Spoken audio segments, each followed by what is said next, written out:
बेटे के घर में बाप की जगह कबाड़ से ज़्यादा नहीं थी।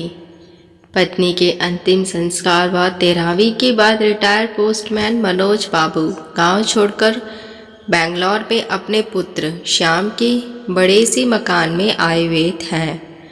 श्याम बहुत मनुहार के बाद यहाँ आ पाया है।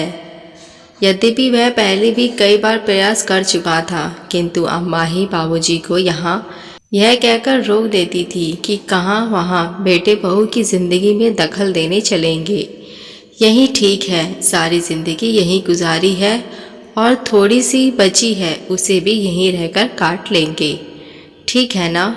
मनोज बाबू का मन हमेशा आने का करता, लेकिन पत्नी के ऐसा कहने से उनकी इच्छा मर जाती और वो कभी बेटे के पास नहीं। पर इस बार कोई साक्षात अवरोध नहीं था और पत्नी की स्मृतियों में बेटे के स्नेह से अधिक ताकत नहीं थी, इसलिए मनोज बाबू बेंगलौर ही आ गए। वह अकेले पत्नी के बिना रहना मुश्किल था। घर काटने को दौड़ता पत्नी थी तो ऐसा नहीं होता था, लेकिन अब मनोज बाबू को पत्नी की यादों के सहारे रहना बड़ा मुश्किल था। श्याम एक मल्टीनेशनल कंपनी में इंजीनियर है। उसने आलीशान घर गाड़ी ले रखी है। सुख सुविधाएं की हर चीज़ घर में है। घर में घुसते ही मनोज जी ठिठक कर रुक गए। गुदगुदे मैट पर पैर रखे ही नहीं जा रहे थे। उनके दरवाजे पर उन्हें रोककर श्याम बोला, आइए बाबूजी, अंदर आइए। यहाँ क्यों रुक गए? बेटा, मेरे पैर गंदे हैं, ये कालीन गंदी तो नहीं हो जाइए। बाबूजी, आप चिंता ना करें, आइए यह सोफा पर बैठ जाइए।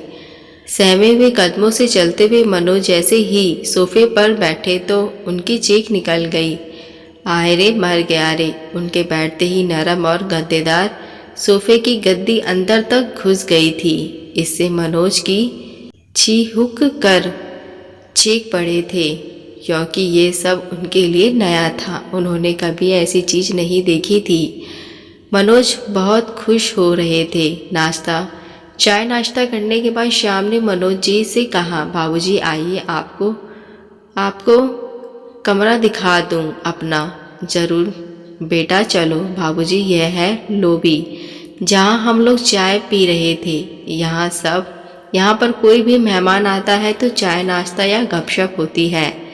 यह है डाइनिंग हॉल, यहाँ पर हम लोग खाना खाते हैं। बाबूजी, यह है रसोई और इससे जुड़ा हुआ यह है भंडार घर, यहाँ रसोई से संबंधित सामग्रियाँ रखी जाती हैं। यह है बच्चों का कमरा। बच्चे क्या अपने माँ बाप के साथ नहीं रहते? बाबूजी, यह शहर है और शहरों में बेंगलौर जैसा शहर, यहाँ बच्चे को जन्म से ही अकेले सोने की आदत डालनी पड़ती है। माँ तो बस समय समय पर उसे दूध पिला देती है और शेष कार्य आया कर जाती है। माँ से कोई मतलब नहीं होता, सब कुछ आया ही करती है। ये सुन मनोज बाबू को बड़ा आश्चर्य हुआ कि बेटा यहाँ आकर अपना कल्चर भूल गया, एकदम शहर का होकर रह गया। थोड़ा ठहर कर शाम में आगे कहा, बाबूजी, यह आपकी बहू और मेरे सोने का कमरा है। यह कोने में गेस्ट रूम है। कोई मेहमान आ जाए तो यहीं ठहरता है।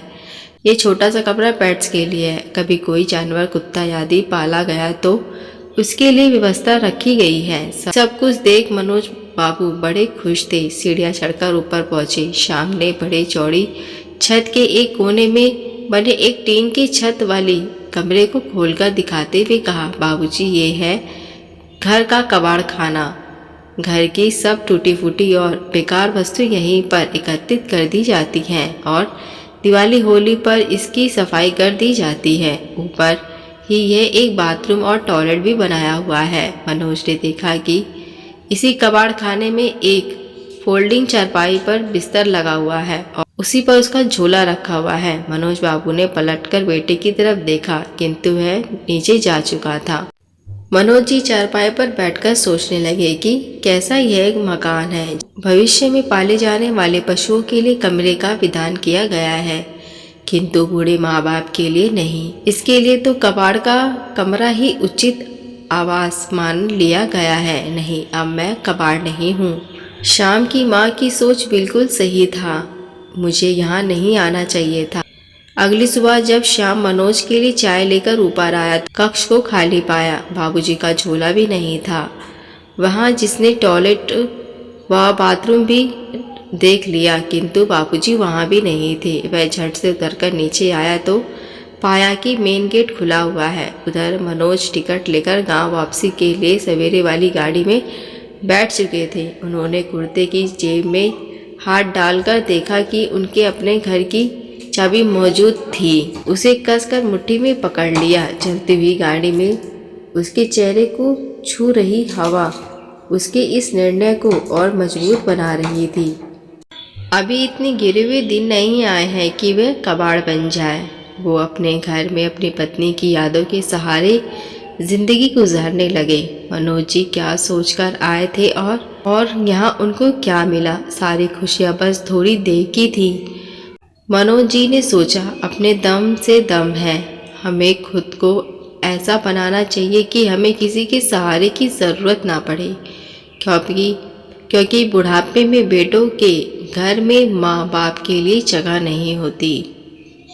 दोस्तों, ये कहानी आपको कैसी लगी मुझे कमेंट करके ज़रूर बताएं। अगर आप हमारे चैनल पर नए हैं तो मेरे चैनल को सब्सक्राइब, लाइक, शेयर ज़रूर करें। देखने के लिए धन्यवाद।